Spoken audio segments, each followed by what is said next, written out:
Today we're going to be talking about wetlands. Actually, it really kind of sucks. F it. Winter survival.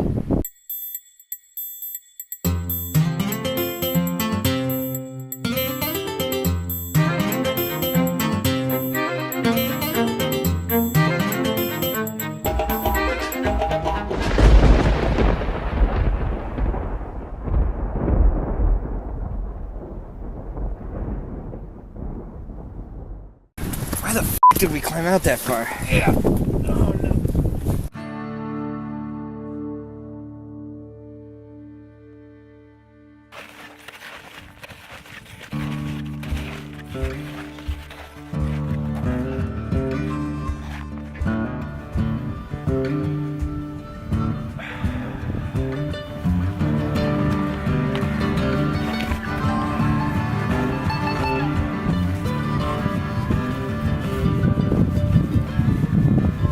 So if you live in the Northeast, chances are you're no stranger to snow. And while you and I can layer up or hang out inside by the fire, all the animals and the wildlife have to either, move to a warmer area or just tough out the winter. Well, not all the animals in the wildlife, but also the plants too. Did you guys just say all the animals in the wildlife? Well, at least I didn't say plants fly south for the winter. And I didn't say it like that. Look, guys, come on. We're getting off track here. So, what's the plan? So maybe it'd be cool if we all split up and cover different aspects of winter survival. Alright, yeah, I can get behind that. In fact, I've been thinking about this for a little bit. Nice. Nice. Yeah, in fact, in the spirit of a certain Canadian survival expert that I respect a hell of a lot more than a certain British one, I'm gonna strike out like all the animals in the wildlife and survive Really? purely on instinct. All the animals in the wildlife? You're saying it like that now too? And we're not trying to kill ourselves. So. Come on, guys, what's the worst that can happen? I survive and miraculously be able to spread my genes into the next generation? That's actually not a worst case scenario at all. That's the best thing that could happen, and let's just think about this for a second. Nuh-uh.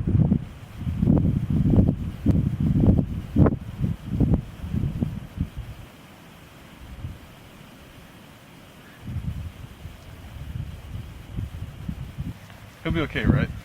Yeah, but what I was gonna say was that maybe we should wait for like more wintry weather to do like a winter survival episode. Right. Well, are you hungry? Well, I actually brought like lots of food with me. Okay. Anyway, so here's my plan. There's 3 kinds of animals left in the woods in winter. There's the hibernators, there's the deep sleepers, and then there's the active ones. The active ones are going to be kind of hard to catch, but I'm going to hunt down all the others and eat them in the middle of whatever the hell they're doing, mostly sleeping. Also, I'm going to try and find some of the caches that things like squirrels and chipmunks have left, and try and raid those too, maybe get some berries. So, I'm asking you to join me on this solo adventure into the wild. Let's do this.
So hungry.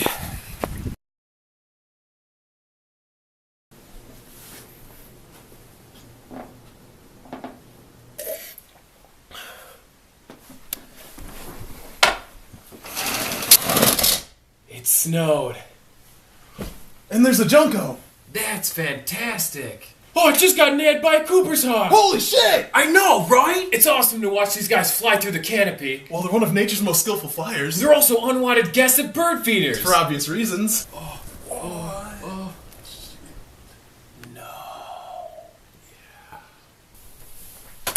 So what are you doing? I was thinking something along the lines of winter survival, a geologic approach.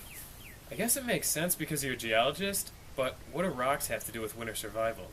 You know nothing about geology, do you? What do you got planned anyways? Oh, nothing special. I'm here with Scott from Earth Spirit Educational Services. Scott, it's always a pleasure to work with you. Thanks, Steve. Good to see you again. How you been? Good. Excellent.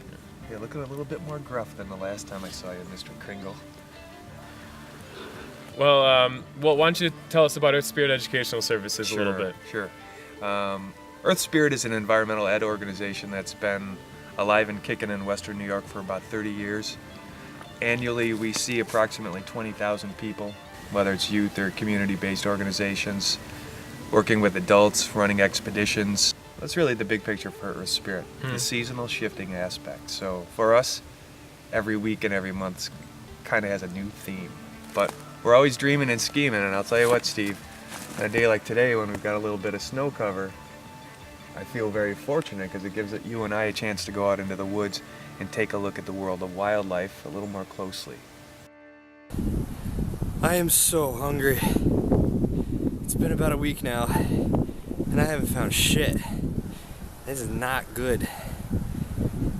Let's keep moving. Now this may look like a river, but what this is a man-made channel that was used to drain the swamps so that they could then develop the land. This is kind of good because I can find species like Jerusalem artichoke, which is a helianthus related to sunflowers. Now it's going to be a little bit hard to find them here because they've died back, it's winter, but the tubers, their root system, are edible. You can boil them and eat them, and again, they taste like artichoke. They're not native to here, which doesn't make me feel as bad digging them up, but they're not nearly as bad as some other invasives. They're just what we call a naturalized species. Get some food in me. Beaver. So Scott, explain to me what you got here. I know we're still in the hemlock stand, and you just scrape back some of the leaf litter. If I'm a deer or a turkey, this is what I'm down here looking for in the wintertime. When I get a light snow in the winter, that works to my advantage. Remember, a white-tailed deer is an herbivore who goes through a dietary shift in the winter, feeding more on buds and nuts, the mast crop.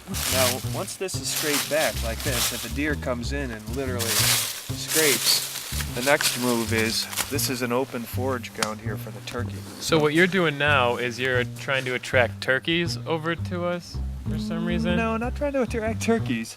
They come after us? Shit. What I'm doing is mimicking the mutual activity of deer and turkey. So, I'm half excited and half completely terrified right now because of this. It's a turkey print. But, I have a sordid history with turkeys lately. Yo, my heart's beating. Here we have turkey tail fungus, Trametes versicolor, I think. Not really tasty or all that palatable, but it is an edible. And you can make a tea out of it, which may or may not have some benefits for you, depending on what you believe. Alright, so I found this kind of what we would consider a second generation old growth forest, which means this was mowed down once before, but it hasn't really been touched since the first time it was cut. And that's good, because while there's not as much canopy diversity, there is a lot of animal diversity because more animals depend on old, large diameter trees, like this tulip poplar here. I mean, that's a big tree. And what's neat is you can already start to see, this is where the yellow-bellied sapsucker, which is a woodpecker, has been feeding, making wells in the cambium to release the sap, which it then drinks. It's a high-energy fluid. I could even benefit right now if these wells were not a little bit older, but so it goes. The only thing right now is I think I'm actually wandering into a swamp, which is bad. The reason I say that is because suddenly there are a lot of tulip poplars and a lot of red maples, and they really like to get their feet wet. So I'm going to have to be careful because if I get wet, I won't make it.